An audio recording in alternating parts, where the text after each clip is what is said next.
Bom dia, amados irmãos, a graça e paz, amém? Tão bom estar aqui no domingo, dia do Senhor, compartilhar aquilo que Ele tem feito em nossos corações, esse tempo onde há um misto de celebração, de contrição também, pela dor da partida de uma irmã tão querida, tão preciosa, e a esperança que permeia os nossos corações e saber que um dia também nos reencontraremos com o Senhor, né? É muito bom essa santa expectativa de que a morte não é o nosso fim. Certa vez li uma história de um escritor russo, salvo engano, que contava sobre uma conversa fictícia de 2 bebês no ventre materno. E eles conversavam um com o outro a respeito da possibilidade de haver ou não uma vida após o parto. E eles se perguntavam e um falava: olha, eu acho que a vida é só isso, onde a gente está aqui, não há vida depois do cordão umbilical e eu acho que é só isso mesmo. O outro: não, eu acredito que há algo superior, que nós teremos alguém que vai nos abraçar. Mas como você tem certeza disso? Aí aquele com mais fé declara: olha, se você ficar em silêncio, você pode até ouvir a voz, uma voz tenra, suave, que acalma o nosso coração. Então, esta é apenas uma analogia a respeito da vida após a morte. E assim como uma criança que não sabe se terá vida após a gestação, nós precisamos ter a certeza que ao morrermos, ao passarmos desse tempo, um dia nos encontraremos com o nosso Criador. Amém? Eu creio nisso, meus amados irmãos. E é por crer nisso que estamos aqui como igreja, celebrando a vida, celebrando a misericórdia, celebrando a graça do Senhor. Por isso eu quero convidar você a abrir a sua Bíblia no Evangelho de João, capítulo 6.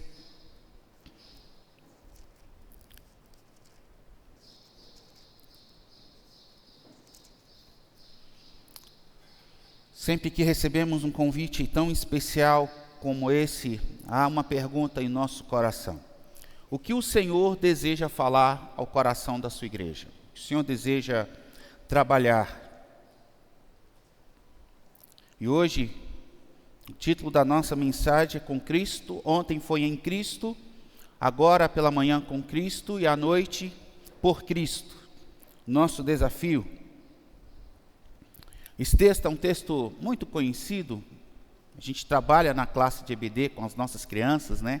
É um texto que já foi utilizado recorrentemente para mostrar o poder de Jesus. Mas eu gostaria de extrair algumas lições que o Senhor ministrou ao meu coração para que eu compartilhasse com vocês. E eu tenho compartilhado em outras oportunidades, mas Deus me trouxe algumas aplicações para esta igreja, para o seu coração. Eu creio que o Senhor quer falar algo novo em nossas vidas. João capítulo 6, dos versos 1 a 15. Depois dessas coisas, Jesus atravessou o mar da Galileia, que é o de Tiberíades. Uma grande multidão o seguia, porque tinham visto os sinais que ele fazia na cura dos enfermos. Então Jesus subiu ao monte e sentou-se ali com os seus discípulos. Ora, a Páscoa, festa dos judeus, estava próxima.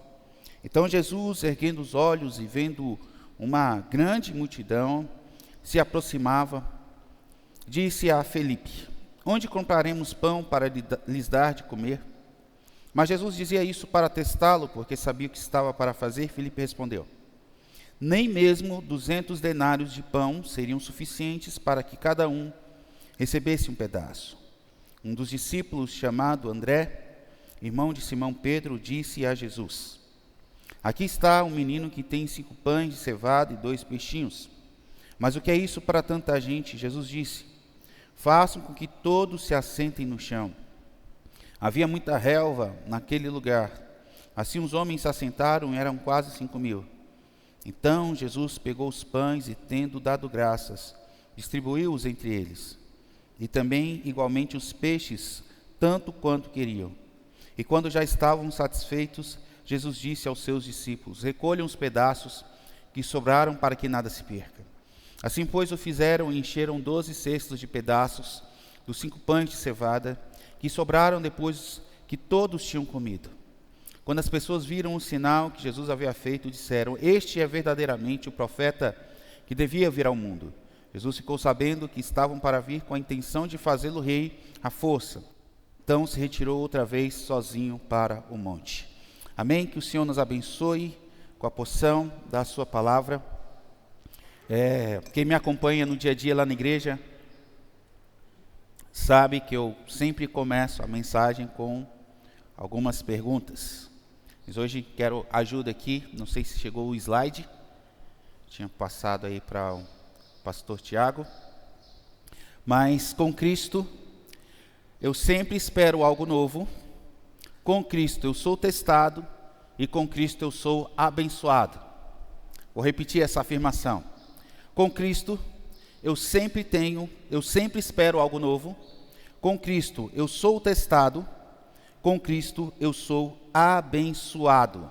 Gostaria que você gravasse estas informações no seu coração. E eu começo essa reflexão com uma pergunta. O que você tem em suas mãos? O que é que você tem em suas mãos? Pense nisso. Mas agora, substitua o autor da pergunta. E ao invés de ser eu, essa pessoa tão frágil, tão pequena, quando eu me sinto tão pequeno, e quando eu fico ao lado do pastor Giovanni, me sinto menor ainda. Aí ontem, enquanto ele orava por mim, eu fiquei imaginando, se eu sou pequeno diante do pastor Giovanni, eu me sinto infinitamente menor diante do Senhor, né? Então Deus me trouxe um recado ontem. Não se exalte. Se há humanos maiores que você, eu sou maior que todos os seres humanos. Pastor Giovanni me ajuda a ser mais humilde. Quando eu vejo o tamanho dele, eu me abomino no pó e nas cinzas e me conduz à minha insignificância, né? Ele tem sido um mestre sobre a minha vida, um instrumento de Deus para me encorajar, para me fortalecer. Me recordo que na época da Covid, ele e o pastor Cícero estiveram lá em casa. Eu quase fui mais um dentre aqueles que partiram para a glória, né? E ele esteve ali, orando, confortando, fortalecendo o meu coração. E eu sempre terei essa gratidão pela sua vida, meu caro irmão em Cristo. Mas vamos lá. O que você tem em suas mãos? O que você responderia se não fosse eu, pastor Marquinhos, que lhe fizesse essa pergunta, mas se Deus fizesse essa pergunta a você? O que você tem em suas mãos? O que você responderia para Deus? Pensando em alguns personagens bíblicos, eu tenho algumas indicações interessantes, mas sempre percebendo que quando Deus nos faz uma pergunta como essa, Ele quer fazer algo sobrenatural através dos nossos recursos naturais. Por exemplo, quando Deus pergunta para Moisés: o que você tem em suas mãos? Ele diz: eu tenho apenas um cajado de madeira. Deus responde para ele: você tem a identidade da minha autoridade sobre as suas mãos. O meu poder se manifestará através desse cajado. E com ele você vai libertar um povo inteiro, abrindo o mar e fazendo outros sinais e maravilhas para que o mundo veja que eu sou Deus. Se essa pergunta fosse feita a Davi: o que você tem em suas mãos, Davi? Ele responderia: eu tenho uma pequena funda e algumas pedras. Deus responderia: com ela você ficará marcado na história. Você derrubará um gigante e mostrará que a vitória vem não com espadas e lanças, mas com o nome do Senhor dos Exércitos. Se essa pergunta fosse feita a uma viúva na cidade de Sarepta: o que você tem, viúva, nas suas mãos? Ela declararia: eu sou uma mulher pobre, mas eu tenho apenas um punhado de farinha e um pouco de azeite. A resposta de Deus para ela seria: com isto você sustentará a sua vida, a do seu filho e do profeta, e a sua botija jamais se esvaziará. Se essa pergunta fosse feita a Pedro, o apóstolo, que tão controverso, tão sistemático, tão duro em alguns momentos, mas tão frágil em tantas outras, ele responderia a Jesus: eu tenho nas minhas mãos apenas uma rede de pescador. E Jesus responderia: com esta rede você não apenas tirará peixes do mar, mas se tornará um grande pescador de almas para a glória do meu nome. Se essa pergunta fosse feita a uma mulher que era considerada não pelas suas virtudes, mas pelos seus pecados, o que você tem nas suas mãos? Ela responderia: eu tenho apenas um vaso de alabastro, de um perfume muito precioso. A resposta de Jesus seria ela: com ela você ungirá o Filho de Deus e ficará marcado por toda a história, e onde o Evangelho for compartilhado, o seu nome, a sua vida, a sua ação será mencionada. Se essa pergunta fosse feita a Paulo: o que você tem em suas mãos? Eu tenho apenas o conhecimento rabínico, de ter sido instruído aos pés de Gamaliel, mas eu considerei nada, todo conhecimento nulo, para conhecer de fato o meu Senhor e Salvador. A resposta que Jesus daria seria esta: estas cartas se tornarão escrituras através das suas mãos, que vão transformar gerações inteiras. Novamente eu pergunto a você: o que você tem em suas mãos? Nesse texto, eu gostaria de destacar 3 verdades daquilo que Deus pode fazer na vida daqueles que apresentam algo nas mãos do Senhor. Então, com Cristo nós temos expectativas reais, com Cristo temos a nossa fé testada, e com Cristo temos a oportunidade de potencializarmos os nossos pequenos recursos. Então vamos lá no primeiro ponto. A presença de Jesus cria expectativas reais. Vejam que no texto lido de João capítulo 6, Jesus atravessa o mar e vai para uma outra região. E o que acontece? Como resposta, uma grande multidão o seguia, o acompanhava. Sabe por quê? Porque a presença de Jesus traz algo novo, traz algo que é extraordinário. E as pessoas estão em busca daquilo que é extraordinário, que é além da vida ordinária, que é além da vida comum. Então, por que as pessoas procuravam Jesus? Primeiro, porque Jesus sempre fazia algo que os surpreendia.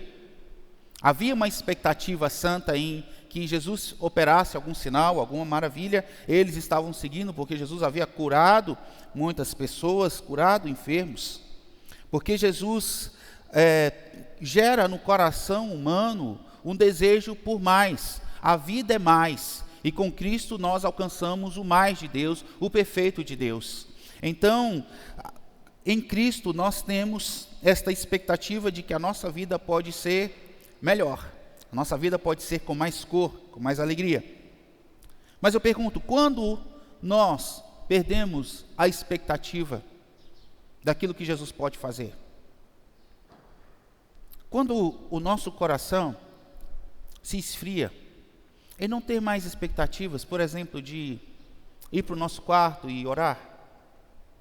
E quando a gente perde a expectativa de abrir a Bíblia e esperar que Deus fale conosco. E quando a gente perde a santa expectativa de vir à igreja, porque a gente acredita que a mensagem vai ser a mesma, que as canções serão iguais, que as conversas não fluirão em nada, porque a minha vida continuará naquele mesmo marasmo. Eu creio que eu e você não podemos jamais deixar com que a nossa expectativa no Senhor se esfrie ou se perca nos nossos corações. Há um livro chamado O Cristão Ateu, e ele declara a ideia de que há muitas pessoas que professam o nome de Jesus, que vão à igreja, que participam de ceia e fazem vários projetos, mas vivem como se Deus não existisse. A fé não é mais relevante para elas. A fé não gera mais expectativas aos seus corações. Será que temos vivido uma geração de cristãos ateus, de gente que não acredita muito que o Senhor faz milagres ainda hoje? Alguns dias atrás, uma adolescente da igreja sofreu um acidente, ela caiu na escada de escola e ela faz hipismo. E por causa disso ela precisou ficar afastada alguns meses para recuperar a região da coluna. E só que ela já está na fase de competir em torneios regionais e nacionais. e como ela perderia o prazo de concorrer às preliminares para a classificação de um torneio muito importante, nacional, ela ficou muito triste e falou para os pais o quanto ela estava entristecida por isso, pelo fato de ter se machucado, e nem foi caindo do cavalo, foi tropeçando numa escada na escola. E os pais falaram: olha, vamos orar para que Deus faça algo, para que Deus nos surpreenda, e quem sabe você ainda pode competir, ainda este ano. Deus pode fazer o milagre. E essa adolescente falou: milagre acontecia só lá, antigamente na Bíblia.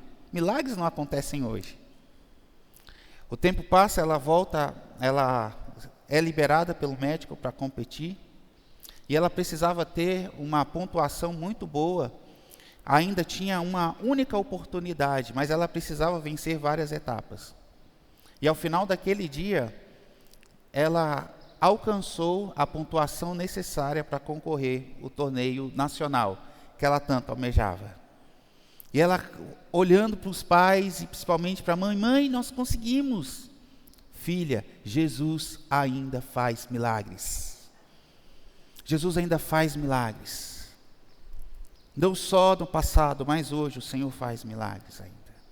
E por que eu destaco esse poder de Jesus? Porque o evangelista João nos apresenta tantas obras maravilhosas. Ao final do seu livro, ele chega a declarar que, olha, muito mais coisas Jesus fez. Se eu fosse registrar todas elas, nem todos os livros do mundo caberiam. Tantas coisas que Jesus fez. Mas eu vejo João como um curador, como alguém que faz uma seleção de alguns dos milagres mais simbólicos, mais significativos. E eu acredito que João gostava muito do número 7. Ele gostava dessa ideia, porque o 7 simboliza perfeição. É no Evangelho de João que nós temos 7 declarações a respeito de Jesus, e que muitas vezes nos esquecemos dela.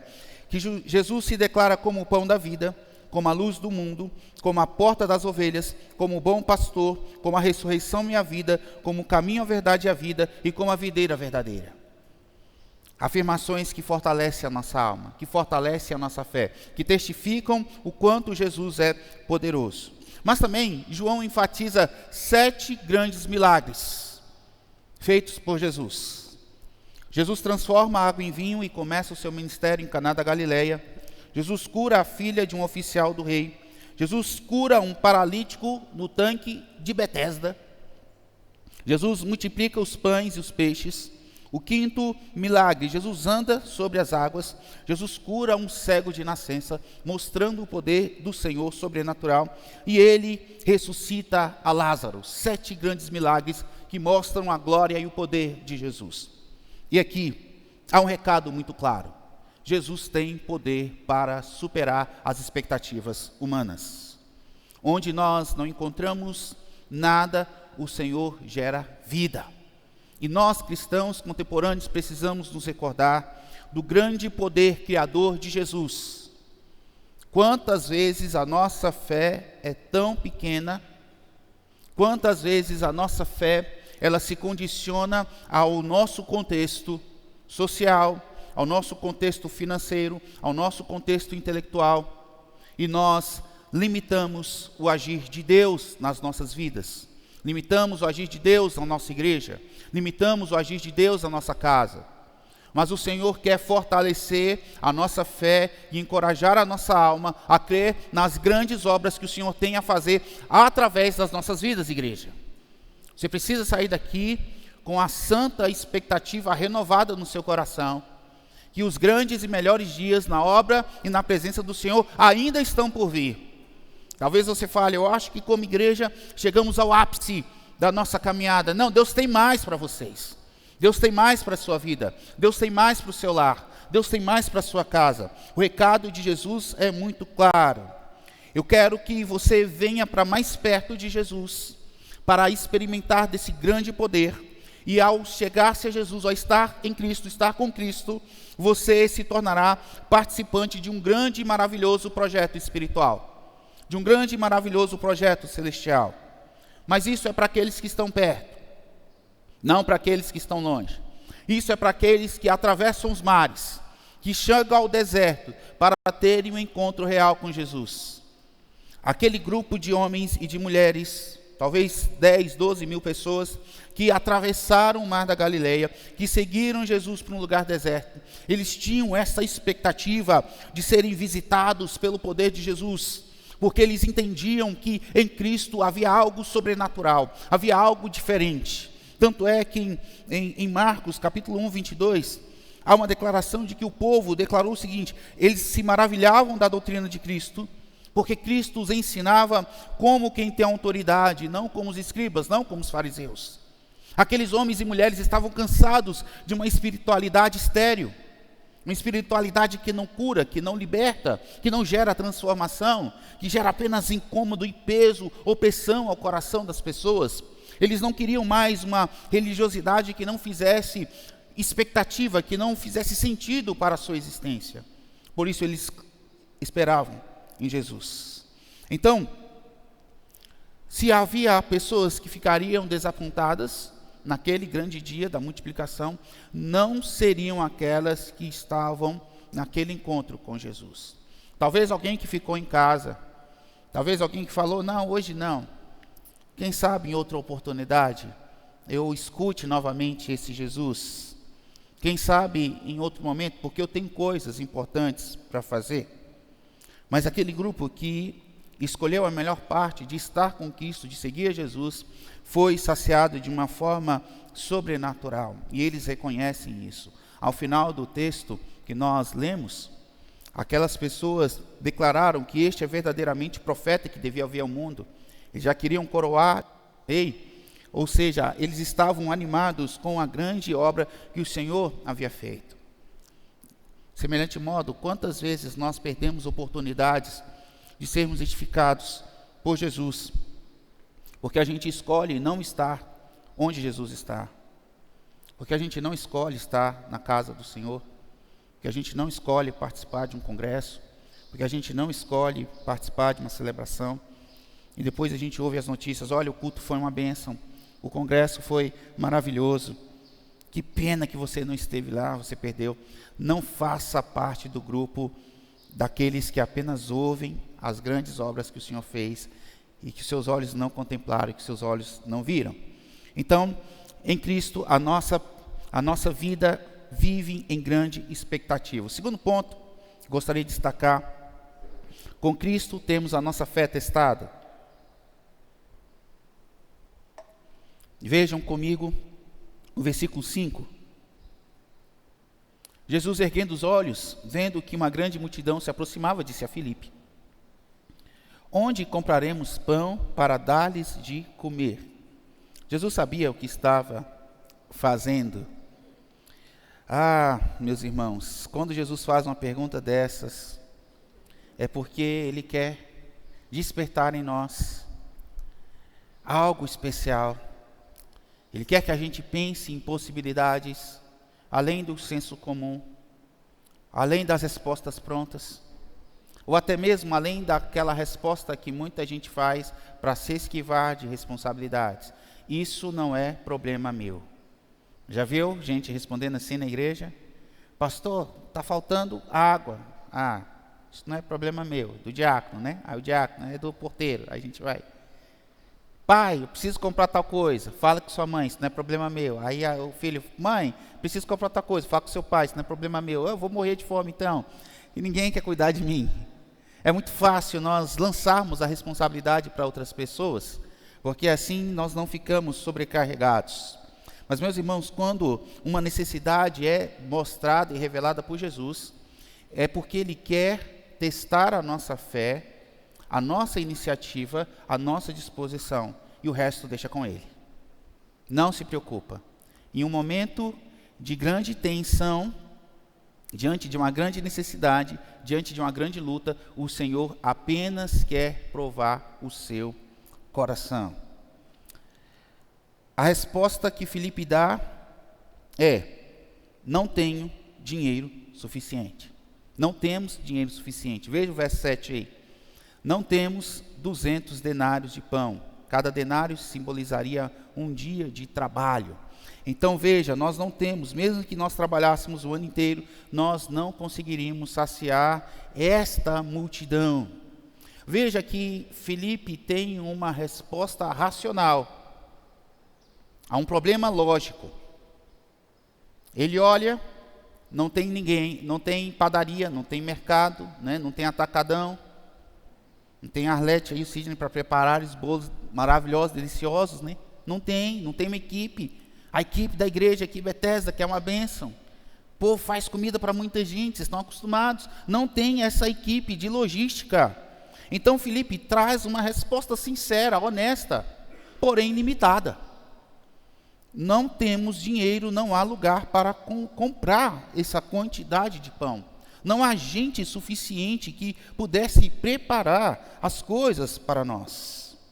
Mas, meus irmãos, algo que eu vejo nesse ponto, onde a nossa fé é testada, é que ela revela um grande problema da nossa geração. É que muitas pessoas são extremamente individualistas e indiferentes aos problemas que lhes cercam. Na narrativa, não há uma disposição de nenhum adulto, de nenhuma mãe, de nenhum jovem, apenas de um pequeno rapaz. Vocês acham, sinceramente, que numa viagem ao deserto, 5.000 homens, sem contar mulheres e crianças, ninguém mais teria levado um pouco de pão? Vocês acham? Sinceramente? Toda mãe é uma pessoa extremamente precavida, não é? As mães não são? Quando elas nos dão as responsabilidades, elas já ficam preocupadas, né? Meu filho vai morrer de fome, porque o pai não sabe cuidar, né? Eu vou sair com os meninos, a Dina já separou o lanche, já separou a garrafinha d'água, já separou isso, já separou aquilo, tal. Uma lista interminável. Aí às vezes eu monto tudo, deixo no carro e eu esqueço os meninos em casa. Aí tem que voltar para buscar a parte mais importante. Mas com certeza nessa viagem as mães levaram um alforje, uma lancheirinha. Tinha gente com comida ali, mas ninguém se dispôs a compartilhar. Ninguém se dispôs a dividir. Então, eu vejo o quanto há uma geração de homens e mulheres que não se importam com as demais necessidades, com as necessidades que estão à sua porta. Deixe-me contar 2 histórias.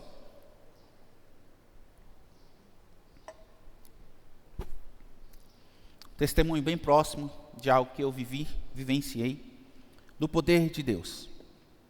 Mas nós vamos chegar lá. Sabe por quê, meus irmãos? Porque nós somos mestres em criar atalhos. A gente pensa de forma lógica, objetiva, acho que é necessário. Para a administração da igreja, a gente não pode falar, não, Deus vai fazer, se a gente sentar e planejar. A Bíblia fala, né, quem é o homem que ao construir uma torre, não se assenta e faz os cálculos para ver se consegue fazer? Sim, é necessário planejamento. Mas muitas vezes, diante de algumas necessidades, nós queremos criar atalhos, onde Cristo quer preparar caminhos. Muitas vezes nós queremos facilidades. Cristo quer nos dar oportunidades de fé e crescimento. Não escolha o caminho mais fácil. Jamais escolha o caminho que sempre é objetivamente o mais ponderado entre todos. Muitas pessoas não querem o serviço ou comprometimento. Cristo quer nosso envolvimento no reino. Quando Filipe é questionado o que nós faremos, eu vejo a pergunta de alguém que sinceramente deseja operacionalizar a fé e ativar a fé do coração de Filipe. Porque todas as vezes que nós vemos Jesus em encontro com a multidão, Jesus tem um olhar cuidadoso. O evangelista Mateus declara que quando Jesus olha as multidões, ele se compadece delas, porque as reconhece como ovelhas aflitas e exaustas que não têm pastor. E quando Jesus novamente olha para as multidões e fala o seguinte, olha, venham a mim, todos vocês que estão cansados e sobrecarregados, e eu vos aliviarei. Venham, aprendam de mim. Vocês se tornarão mansos e suaves, assim porque eu sou assim. Então, vocês encontrarão descanso para as suas almas. Então, quando Jesus faz essa pergunta a Filipe, após observar a multidão, existia uma intencionalidade amorosa no coração de Jesus. Havia uma intencionalidade de promover fé no coração daquele homem e também de abençoar as pessoas que fizeram um grande esforço para ouvirem uma palavra que alimentasse as suas almas. Nessa perspectiva, o Senhor Jesus queria tensionar a fé de Filipe, a fé dos seus discípulos e também trabalhar a fé no coração dos seus ouvintes. E é nesta ideia que o Senhor Jesus quer, em muitos instantes, nos forçar até o limite. Até onde você consegue ir pela fé? Até onde você consegue caminhar? Será que você já foi o suficiente na sua caminhada com Cristo? Ou esbarrou no primeiro limite racional que você percebeu? Será que você foi até o fim na sua jornada com o Senhor? Ou você pode esticar um pouco mais? Imagine a turma do pedal aqui, que faz pedais longos de 20, 30, 40, mais de 100 quilômetros.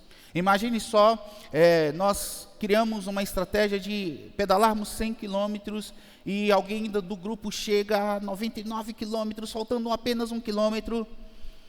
Ele fala, eu vou desistir, eu vou deixar. O que acontece com parte da equipe? Vamos, pedale mais um pouco, falta pouco.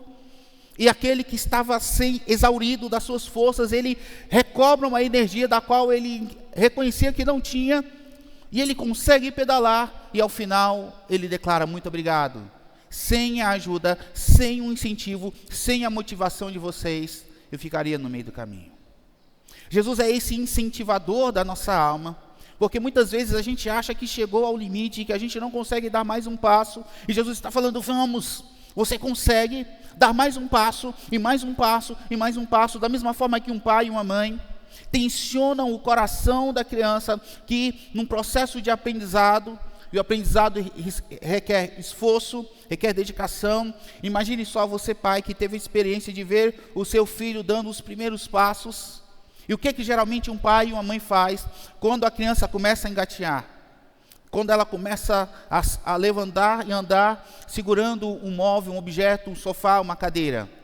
Aí você fica numa determinada distância, que a criança entende que ela consegue chegar, e ela dá um passo, e ela quase cai, e você fica assim, e o outro fala, não, deixa ele cair. É importante, a criança está dando até a mim, que ela já está pegando as dicas aqui. Aí o outro fala, deixa ela cair. Aí sempre tem uma parte mais cautelosa, tadinha, vai machucar. Não, tem que cair, tem que machucar. Mas daqui a pouco a criança levanta assim, e ela dá mais um passo, deu 2 passos, você fica feliz. Mas você tem uma estratégia que foi dada por Deus. O que você faz? Você aumenta a atenção. E a criança que dava 2 passos, você se distancia um pouco dela, ainda fica no raio de ação dos seus olhos, e a criança, intuitivamente, ela dá um passo, ela dá 2, e ela dá o 3º passo e você segura, parabéns filho, é isso. E daqui a pouco você se distancia mais. Em alguns momentos nós somos maus, a gente pega um brinquedinho que ele gosta, e a gente acena, e ele quer, e quando ele vai chegando, o que a gente faz? A gente vai afastando, não é assim? A gente vai afastando, até o momento que a criança está caminhando. Jesus quer fazer isso com a nossa fé. Porque não nos sobreveio tentação que fosse sobre-humana. Diante daquilo que você considera o seu limite, o Senhor acredita que você pode ir além. Esta igreja pode ir além. A sua casa pode ir além. Os seus filhos podem ir além. Sem sobrecarga. Porque isso que um pai e uma mãe faz com a criança não gera sobrecarga. Gera alegria. Não é? Alegria no coração da criança rindo, que ela entendeu que ela está andando. A alegria dos pais. Você fala para todo mundo, meu filho deu os primeiros passos. Que coisa maravilhosa foi ver o Tiago dando os primeiros passos no corredor da igreja, gente. Me estava andando na igreja, que coisa maravilhosa. Agora eu quero que o menino pare de andar na igreja, porque ele quer correr o tempo todo. Mas como foi bom ver ele dar os primeiros passos na igreja. Que coisa maravilhosa. Então, meus irmãos, se você acha que chegou ao seu limite, ao seu teto, o Senhor está falando, tem mais para você. Eu quero te levar além daquilo que os seus olhos estão contemplando, além daquilo que os seus esforços estão te levando, além daquilo que os seus braços e pernas conseguem fazer. Eu quero te levar além. É onde nós chegamos ao terceiro e último ponto. Com Cristo, temos a oportunidade de vermos nossos pequenos recursos serem potencializados. Olha a resposta de Filipe. Eu acho engraçado. O verso 9. Parece sim um pouco desdenhosa a resposta dele, né? Aqui tem um menino. Tem 5 pães, 2 peixes. Mas o que é isso para tanta gente? Lembre-se que com certeza nesse passeio dominical, não sei se foi no domingo, tinha mais gente. Eu tenho certeza que tinha mais gente com a sua matula, com o seu lanche. Mas enfim. Mas apenas uma pequena criança, um adolescente, um rapaz, se apresenta para o discípulo. E eu fico assim, imaginando a cabeça desse menino. Ele olha aquele movimento assim, igual quando a gente tem, antigamente lá na igreja de Ceilândia, a gente tinha, não era grupo, não era os PGs modernos como tem aqui, né? Era culto nos lares. Quantos já fizeram culto nos lares assim? A gente vai, quando a igreja é menor, semana que vem é na casa do irmão Arlindo, né? A gente ia lá, irmã Celeste, né? As minhas até tinham música para a irmã. Dona Celeste, prepara a comida, né? Traz o café, né? A gente fazia cantar as músicas lá. Irmã Jovina, tinha lanche lá. Aí a gente ficava mirando. Mas uma coisa que sempre o crente tinha uma expectativa, que no final do culto de oração, tinha que ter o quê? No lar, tinha que ter o quê? Lanche. Eu já ficava na expectativa que quando minha mãe fazia os cultos lá em casa, ela fazia pão de queijo. Eu já falava, poxa, que bom, vai ter culto aqui em casa, minha mãe vai fazer pão de queijo. E a tristeza era que minha mãe não deixava a gente comer antes do culto. É para as visitas, é para os irmãos. Mãe, mas está aqui, é para os irmãos. Aí a gente ficava esperando o culto todo, desejando que o culto acabasse logo para a hora do lanche. Mas a maior frustração que eu me recordo dos cultos de oração, são 2, na verdade. A primeira é que, quando eu ia para a casa de alguém, eu ficava tão cansado que a gente ia a pé, não tinha carro, gente. A gente cruzava a Ceilândia a pé. Pouquíssimas pessoas tinham um veículo antigamente, né? É que às vezes eu ficava tão cansado que eu dormia. Eu acordava em casa e não tinha lanchado. Falei, mãe, a senhora não me acordou para o lanche. Vou ter que esperar a próxima quinta. Era terrível. Mas a segunda grande frustração era quando o culto terminava e ficava aquele silêncio assim, de um olhar para a cara do outro, e você não vê a movimentação da dona da casa ir para a cozinha. Aí ficavam olhando para o outro, né? Né? Hoje está quente, né? Calor. Né?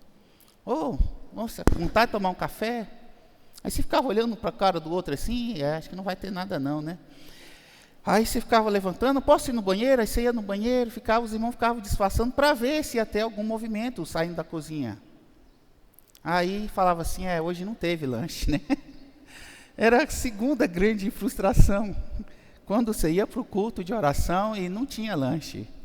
Por algum motivo, aí a pessoa até ficava se graça, hoje não deu para preparar nada, foi corrido, né? Não deu nem para ir na padaria comprar um bolinho. Tá bem, mano, não tem problema não, a gente não vem pela comida, vai sim pela comida. Crente vai pela comida, gente. É assim. Aí a gente ficava triste. Aí eu fico imaginando Jesus terminando o discurso aqui e o povo olhando um para o outro assim, e aí, e agora, né? Meu filho, o João Lucas, que é o mais velho, ele é autista, mas para algumas coisas ele é muito avançado.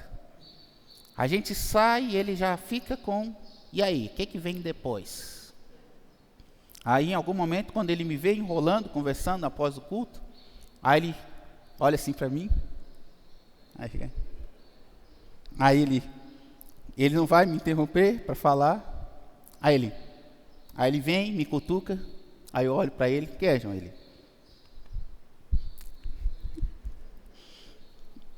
Eu falei, calma, João, a gente vai comer, fica tranquilo. Aí ele, vai brincar, vai correr. Aí ele corre, daqui a pouco ele...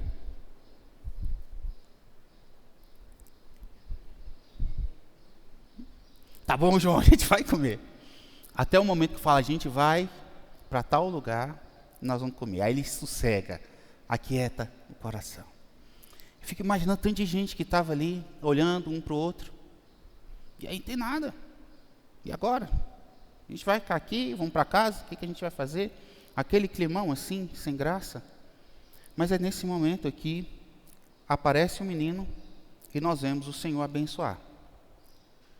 Queria dar 2 testemunhos, eu disse que daria, não posso esquecer. Desde 2007, 2008, eu participava do projeto chamado Férias para Jesus, um projeto da denominação, que acontece há mais de 20 anos. E a primeira campanha que nós fizemos nacional foi em Fortaleza, não sei se algum dos irmãos dos jovens aqui participaram. E à época o pastor Gleiston estava lá com a família já há algum tempo, num bairro chamado Carlito Pamplona, um bairro bem complexo. E nessa ida para lá, nós levamos cerca de 120 jovens de várias regiões do país, com o objetivo de passarmos 2 semanas proclamando o Evangelho, falando sobre as coisas do Senhor. E foi interessante que a gente viu um problema lá. O pastor Gleiston, acostumado com o trânsito de Goiás, de Brasília, ele bateu o carro dele, que era um Corolla, das primeiras versões de Corolla, dos anos 90, final dos anos 90. E o carro estava todo batido. Ele teve várias batidas, ele e a esposa, a ponto de chegar um momento que só o ferro velho aceitaria aquele carro, e ainda o cara ficaria meio sem graça de fazer uma negociação. O carro estava encostado, e o pastor andando no calor de Fortaleza, os meninos pareciam abóboras de tão vermelhas que ficavam assim de andarem ao sol. E nós ficamos inquietos, preocupados com isso. E a princípio nós pensamos, vamos levantar uma oferta para a gente tentar consertar o carro, mais ou menos, para que ele ande, né? O carro tá ruim, está meio batido, está velho, mas quem sabe? Aí a gente guardou isso no coração. Só que após a gente ter conversado esta situação, os nossos tesoureiros falaram, a gente está com um problema. Qual o problema? Nós observamos o caixa da campanha, e nós tínhamos ainda quase 1 semana ainda para terminar a campanha, e eles falaram, nós só temos dinheiro para 3 dias de alimentação. Estava com 120 jovens, estávamos com 120 jovens sobre a nossa responsabilidade, entre jovens e adultos, tínhamos algumas crianças, e nós só tínhamos mais 3 dias de recursos para comprar alimentação. E agora, vamos orar, o que a gente vai fazer?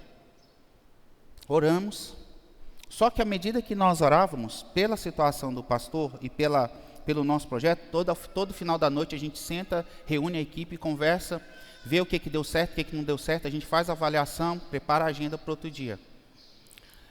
Um dia depois, os tesoureiros falam, pastores, não sei o que aconteceu, tem recurso, a gente vai conseguir terminar a campanha. Ufa, um problema a menos, Deus está respondendo às nossas orações, e agora? O que a gente vai fazer em relação ao problema do pastor? A gente não pode ir embora.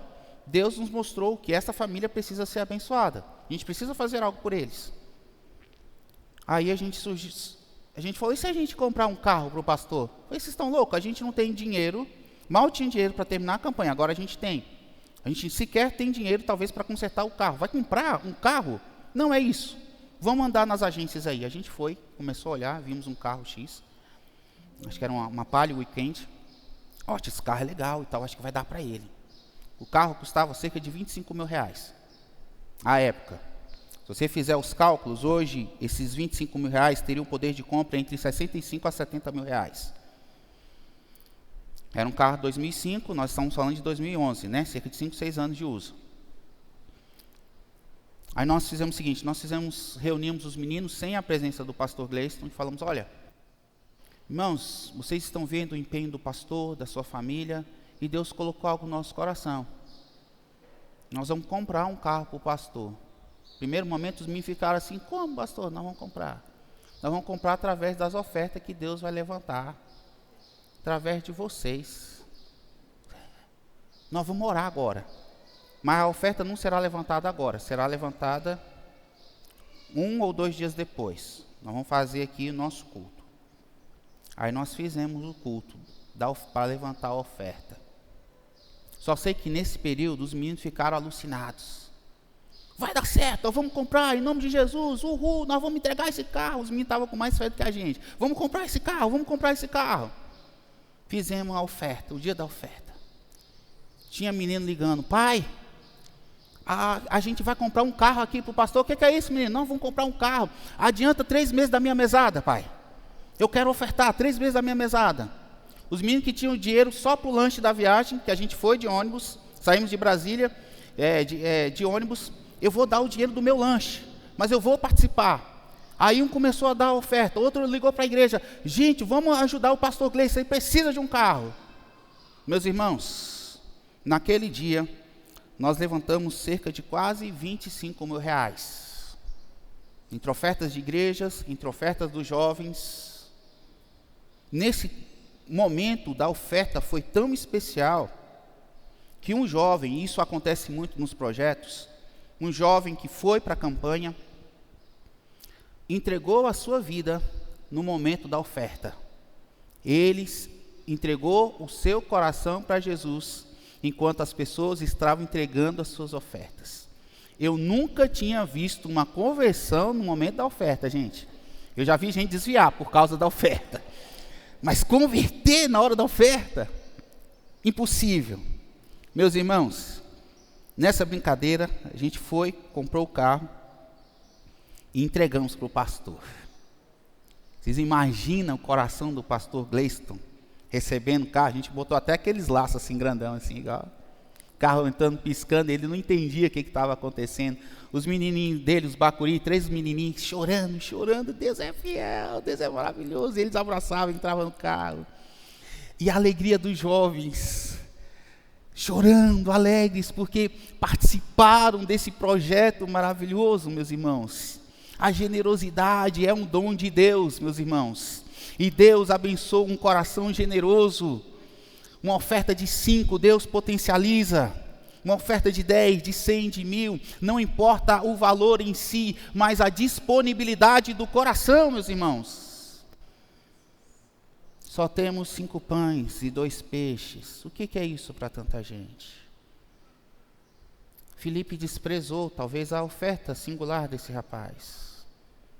Mas Jesus viu o coração generoso desse menino. Acho que Jesus falou, eu vou abençoar a fé desse rapaz. Ele nunca mais vai olhar para a vida dele da mesma maneira. Jesus faz esse tipo de coisa. Quero compartilhar um segundo milagre a respeito disso. Compartilhei esses dias com o pastor Giovanni. Eu olho para Bethesda e me inspiro no trabalho que o Senhor tem feito aqui. De verdade, meus irmãos. Para mim é um grande privilégio estar aqui com vocês. E vendo quanto Deus tem abençoado. E eu sempre falava, nós estamos ali há 17 anos em Águas Claras, a igreja foi plantada num lugar que é um aluguel, num lote de 400 metros quadrados, um lugar muito pequeno. Nós precisamos fazer 2 cultos, não porque a igreja explodiu de crescimento, não, mas porque a gente chegou a um limite, nosso espaço cabe só 140 pessoas sentadas. A gente adaptou uma casa para salas e tal, e aluguel, e a gente falou, a gente precisa comprar um espaço, a gente precisa comprar, e há 2 anos começamos uma campanha, e nós levantamos cerca de 200 mil reais em 2 anos e pouco de campanha. Só que eu falava para os irmãos o seguinte, meus irmãos, o dinheiro não será o problema. A grande questão é encontrarmos o que Deus quer para nós. Porque quando Deus mostra a vontade dEle, Ele gera os meios para cumpri-la. Vocês creem nisso? Você crê nisso? Vocês estão vivendo isso. Vocês estão vivendo isso. Ano passado, 12 de outubro, eu vi um lugar. Até falei com o pastor Giovanni, um galpão igual esse aqui. Estou imitando vocês, quase vai ser Bethesda 2, versão Águas Claras. Se vocês quiserem adotar a gente como congregação, não tem problema não. Aí, o galpão é uma casa, 1.000 metros quadrados o lote. Pouquinho, 3 quilômetros de distância de onde a gente está, ali perto da Dona Ju. Rapaz, esse lugar. Aí eu mandei mensagem pro cara, vocês estão vendendo esse lote e tal? Quanto que é? 2,5 milhões. Obrigado. Vai achando, volta o cão arrependido, né? Deixei, guardei no coração, mas sempre ardendo, poxa, esse lugar é bacana. Aí vimos vários outros lugares. Fizemos a proposta para o dono do imóvel onde a gente está.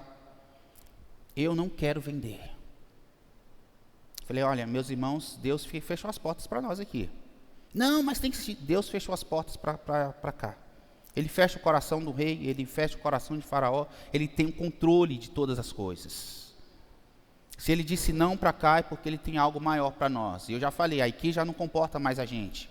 Não dá para ficar fazendo 2 cultos com uma equipe tão limitada, cansativo, exaustivo. A gente perde muito da unidade da igreja. Mas estrategicamente o Senhor nos falou para fazermos 2 cultos. Aí a gente saiu procurando lotes. Fizemos uma proposta para o lote vizinho. A gente só tinha 200 mil e fé. Aí a vizinha deu um sonoro, não, eu não tenho interesse em vender. Procuramos outros lotes. Fizemos uma proposta para um lote que era 1.800.000. E o cara aceitou as nossas condições. Mas eu falei, não é aqui. Eu não estou em paz. Um lote menor. Só que, à medida que eu procurava novamente imóveis, apareceu o galpão de novo. 2,1 milhões. Eu falei, baixou. Aí eu procurei, passaram alguns dias, procurei de novo, 1.900.000. Falei, uai, tem alguma coisa estranha aqui. Só que, paralelamente a esse processo, nós estamos fazendo um consórcio com um banco, e nós tínhamos adquirido 3 cartas de 400 mil reais.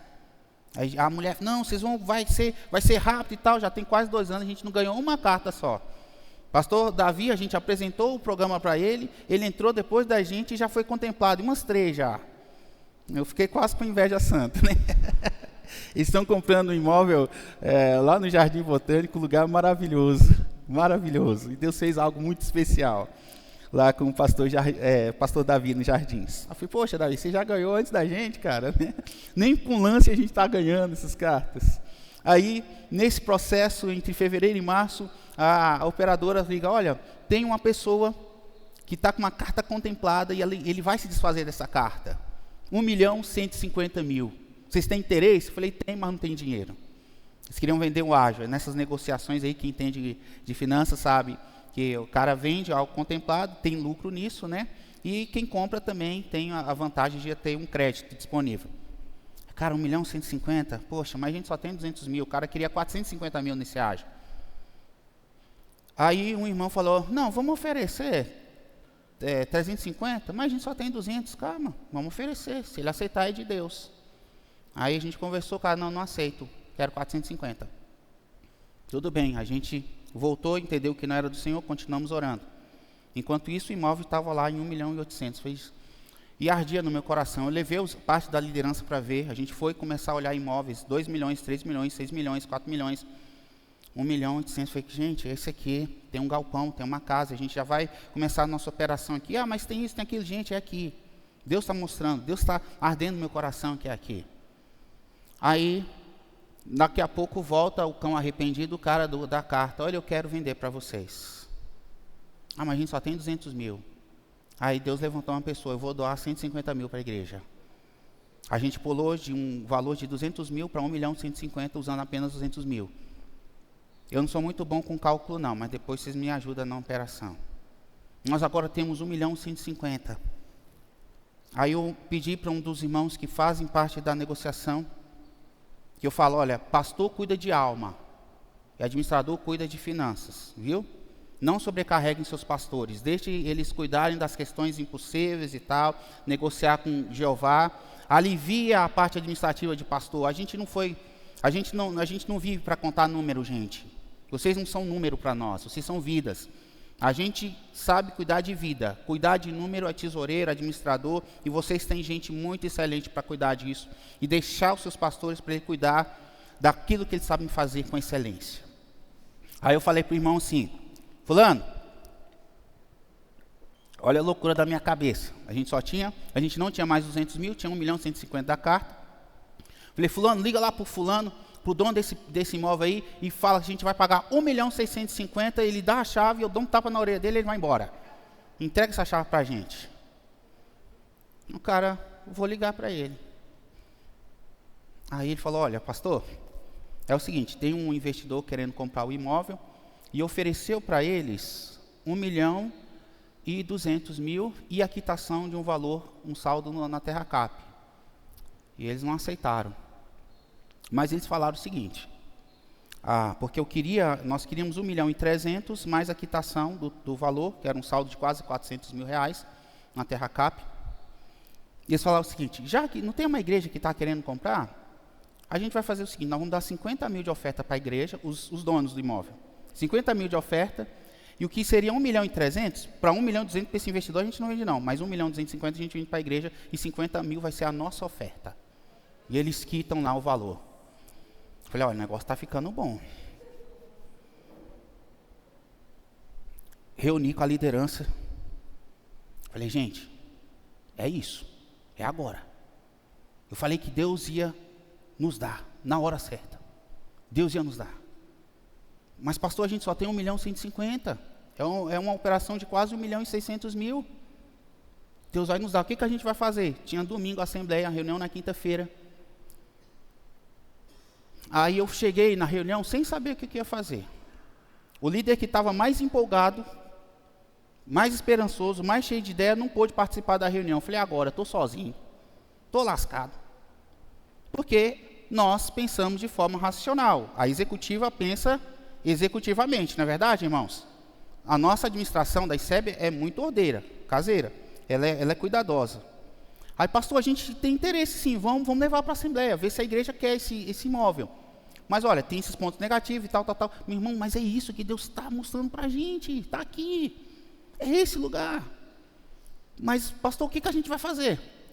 Eu não sabia o que ia fazer. Então, eu fiz igual Neemias, eu orei ao Deus dos céus. Aí Deus me deu uma ideia. Não, nós vamos fazer uma estimativa de oferta no domingo, na Assembleia. E nós vamos ver. Se Deus nos sinalizar com o valor X, é para a gente prosseguir com essa operação e Ele vai nos dar os recursos necessários. Deus vai falar por meio da Assembleia. E eu creio nisso, meus irmãos. Deus fala por meio de vocês. Aí eu vou fazer o seguinte, nós vamos fazer um talãozinho, tipo um cheque. Eu fiz uns cursos aí numa igreja X aí, eu voltei com essas ideias. Brincadeira, gente. Aí eu fiz um talãozinho e falei, olha, você não vai colocar o seu nome, eu apresentei o imóvel no final da Assembleia. Esse é o imóvel. Vocês têm interesse, igreja? Tem? Vocês liberam a gente para negociar? Liberamos. Então é o seguinte, distribua um papel aí, toda a parte da membresia, tinha 85 pessoas nessa Assembleia, e você vai se comprometer. Você não vai colocar o seu nome, e você vai colocar aquilo que Deus ministrar no seu coração, a sua oferta de amor para esta obra. Mas lembrando, você tem que manter a fidelidade nos dízimos e ofertas, senão a igreja quebra. Meus irmãos, naquela manhã, nós levantamos 96 mil reais. 96 mil reais. À noite, primeiro culto, das 5 horas, eu compartilhei, boa parte da igreja não estava presente na Assembleia, não sei, crente não gosta de ir para a Assembleia, né? Não sei se é só lá, aqui. Aí eu falei do projeto, mostrei o imóvel, falei, agora eu quero saber de você, que não recebeu, que não participou. Quantos não estavam na Assembleia? Algum grupo levantou a mão, aí pedi para os oficiais entregarem papel, nós vamos levantar aqui uma oferta, vamos saber quanto que Deus vai nos dar. Levantamos mais 93 mil reais. Segundo culto, 19 horas, um grupo de 40 pessoas, falei a mesma coisa, e mais 13 mil reais. No total, nesse dia, nós tivemos uma oferta virtual de cerca de 201 mil reais. A negociação, o cara aceitava a carta de crédito de 1.150.000, faltava quitar a TerraCap. Vamos para cima. Nós vamos comprar esse negócio. Amarramos sinal, fizemos sinal, nós vamos comprar esse negócio. Pastor, mas como nós vamos fazer?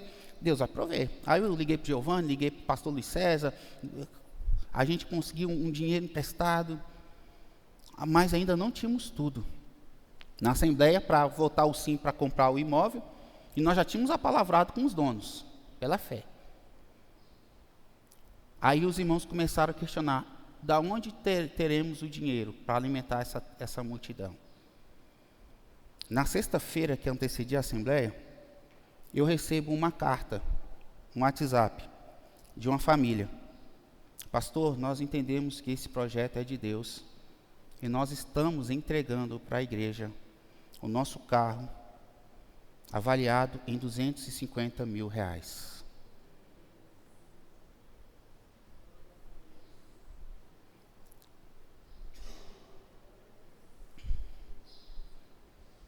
Mas nesse processo,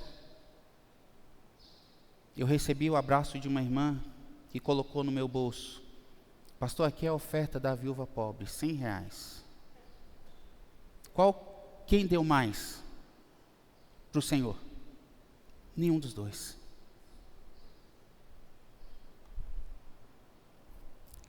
Essa semana nós quitamos o valor da Terra Cap.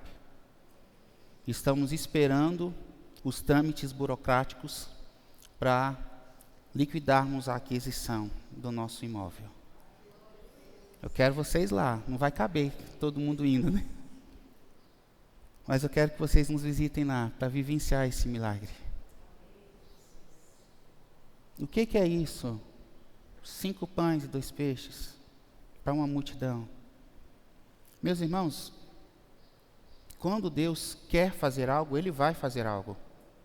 Ele vai fazer. Eu mostrei, algumas pessoas falaram, não, isso é um absurdo, a gente não pode sair daqui de dentro de Águas Claras. Eu falei, gente, Deus nos chamou para ser uma igreja para a cidade.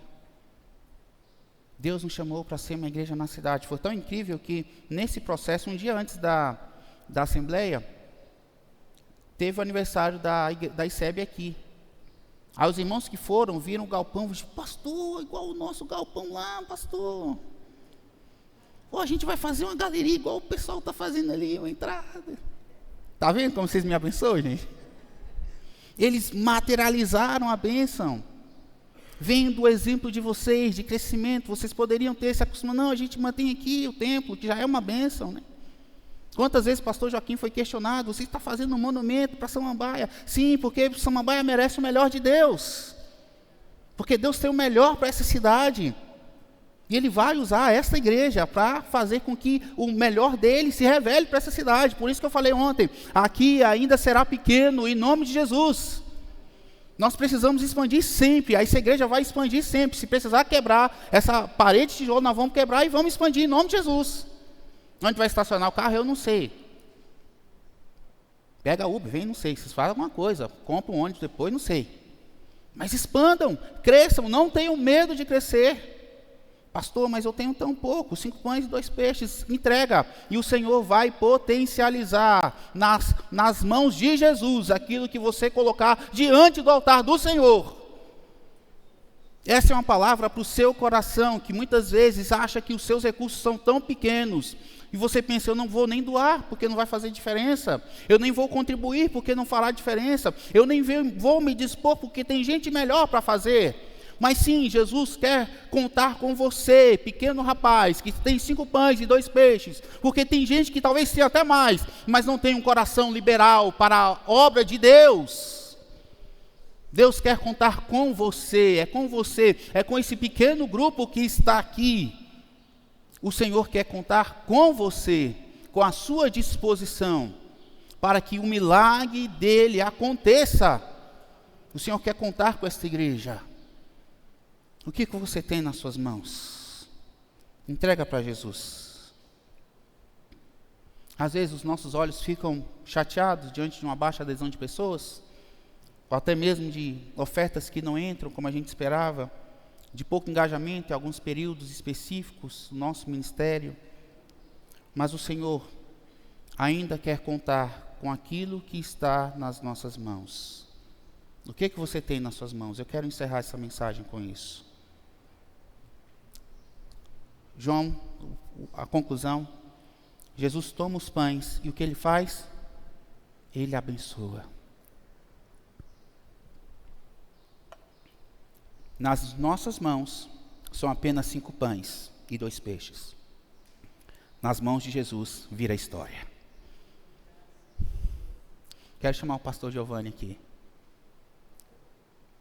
Cadê o pastor Tiago? Está aí? Está cuidando de outras coisas, né?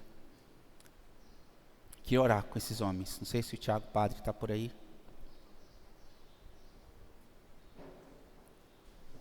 Meus irmãos, eu quero que a gente ore. Que o Senhor quer potencializar os recursos de vocês. E sim, eu estou falando de dinheiro, sim. Sim, eu estou falando de tempo. Eu estou falando de disposição para a obra. Coloca nos pés dos apóstolos. Esses são homens de Deus, dos quais eu morreria por eles. Eu não sou de dividir púlpito com qualquer pessoa. Eu tenho o privilégio de, quando eu não posso assumir um compromisso, eu tenho uma pessoa muito boa, prega melhor do que eu. Eu falo do pastor Tiago. Eu não sei se eu posso antecipar, né? Que vem, não sei se já fechou já, será o preletor do nosso retiro nacional de jovens. Porque eu vejo o quanto Deus tem usado esse rapaz para abençoar a juventude dessa igreja. E eu falo, ele precisa transmitir isso para mais gente. Quantos jovens tinham aqui quando você chegou, Tiago? 11, né? 12. Quantos tem hoje? Quase 100. Quantas ovelhas tinham aqui, pastor Giovanni, quando você chegou? 60. Quantos tem hoje? 520. E o Senhor está acrescentando dia a dia os que estão sendo salvos. Coloca na mão desses homens e Ele vai potencializar. Coloca nas mãos desses santos profetas do Senhor. Ele vai multiplicar o azeite. Ele vai multiplicar a provisão. Ele vai multiplicar a tenda, o espaço da habitação de vocês como igreja. Ele vai multiplicar a relevância dessa igreja. Ele vai fazer. Porque nas mãos desses homens, eles apresentarão ao Senhor. E o Senhor, dando graças, vai repartir. E vocês se surpreenderão com o milagre da multiplicação. É sobre milagre que eu estou falando aqui, meus amados irmãos. Eu pensei, eu vou falar essa mensagem à noite, que talvez vai ter mais gente. Mas Deus falou, não, eu quero que você abençoe aquele grupo fiel, que não abre mão de estar na igreja. É com você que o Senhor quer falar. É com você que o Senhor quer falar. É com você que o Senhor quer falar. Ele quer potencializar os 5 pães e 2 peixes que estão nas suas mãos e que você está até com vergonha de apresentar no altar do Senhor. Apresenta o seu dom, o seu talento, a sua obra, e o Senhor vai abençoar, e você verá o milagre de Deus multiplicando a provisão sobre esta igreja, sobre o seu lar. Mas coloca nas mãos desses homens de Deus. Não tenha medo, não tenha medo, não tenha medo de serem orientados por esses homens de Deus, não tenha medo. Isso aqui não é um discurso pago, porque o Senhor ministrou isso ao meu coração. Que vocês não tenham medo de confiarem a direção de Deus, através desses homens que o Senhor colocou aqui para pastoreá-los, para conduzi-los, para animá-los, para exortá-los, para confrontá-los, para trazer o melhor de vocês. No momento que vocês falam, não dá mais, eles serão como aqueles pais que falam, vem filho, dá mais um passo, e eles vão falar, dá mais um passo, pastor, eu te sinto distante. Não, filho, eu estou na distância segura para que você caminhe e chegue para mais perto de mim, e mais perto de Deus, e mais perto do projeto que o Senhor tem para a sua vida. Então não reclame da distância do seu pastor. Ele está te chamando, vem para perto, porque eu sei que você consegue vir para mais perto. Porque ele, se ficar apenas do lado, você não vai querer dar mais passo. Você não vai querer dar mais passo. Ah, eles estão tão longe, vem para perto. Eles estão estendendo os braços, falando, vem igreja, vem igreja. Nós vamos continuar crescendo, nós vamos continuar avançando, nós vamos continuar alcançando vidas, nós vamos continuar transformando sonhos. O Senhor vai derramar provisão, o Senhor vai derramar receita, o Senhor vai derramar recursos, o Senhor vai derramar força sobre as nossas mãos, sobre os nossos pés. O Senhor vai nos dar estratégia. Não temos pães, não tem lugar para comprar, o lugar é deserto. O Senhor vai multiplicar, o Senhor vai multiplicar, o Senhor vai dar aquilo que é necessário. Eu convido você a se colocar de pé. Com Cristo eu verei minha sementeira multiplicar. Com Cristo eu verei o meu trabalho prosperar e minha pequena vida abençoar inúmeras vidas. Vem, Tiago. Um dia, no momento da oferta lá em Ceilândia, eu fiquei muito triste, pastor, porque eu via muita gente indo ao altar e eu não tinha um centavo no meu bolso. Mas naquela noite a tristeza se transformou em conforto, porque eu falei: Deus, eu não tenho dinheiro, mas eu dou a minha vida para ser um instrumento nas tuas mãos.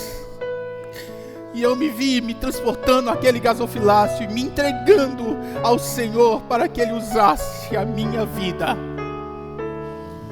Eu quero que a minha vida seja a melhor e maior oferta para o meu Deus, porque se o meu coração estiver com o Senhor, o meu salário estará nas mãos do Senhor, as minhas finanças, as minhas economias, a minha casa, a minha saúde, os meus bens, os meus talentos, a minha esposa, os meus filhos, tudo será para a glória de Deus. Pastor, mas você não se cansa? Eu me canso, mas me canso fazendo aquilo que é para a eternidade, porque na eternidade eu colherei os frutos do meu trabalho. Na eternidade nós colheremos, meus irmãos, frutos dos quais sequer nós conseguimos ver com os nossos olhos. Aquele jovem rapaz voltou para casa edificado, porque ele soube de onde veio o milagre: da generosidade de um menino com 5 pães e 2 peixes. Que o Senhor faça abundantemente nessa igreja, com a oferta generosa de você, meu irmão, como apoio irrestrito, fiel a estes homens de Deus. Senhor, abençoa esta igreja, abençoa esses homens de Deus, abençoa esta comunidade, que eles vivam o milagre da multiplicação, que eles vivam o milagre da provisão, Senhor, em nome de Jesus. Quebra qualquer medo, qualquer bloqueio, qualquer achismo de qual eu não tenho valor, que as minhas mãos têm tão pouco a ofertar. Muda essa história em nome de Jesus. Mostra que o Senhor recebe a oferta do menor, daquele que é talvez preterido por tantos outros, mas que é visto na multidão pelo Senhor. Abençoa e multiplica, Senhor, sobre a vida desses homens de Deus, que foram colocados aqui para abençoar esta comunidade. É o que eu te peço, Deus. Anima, renova a confiança desses homens no Senhor, que eles vejam diariamente o milagre da multiplicação dos recursos, dos talentos, do trabalho, de vidas sendo rendidas aos pés do Senhor. É o que eu te peço em nome de Jesus. Amém e amém. Que Deus abençoe, que Deus abençoe. Depois você procure seu pastor e fale: pastor, eu entregarei os meus pães e os meus peixes. Me ajuda nessa multiplicação, me ajuda. O Senhor fará grandes coisas através de vocês, meus amados irmãos. Amém? Deus abençoe. Obrigado, pastor Giovanni. Obrigado.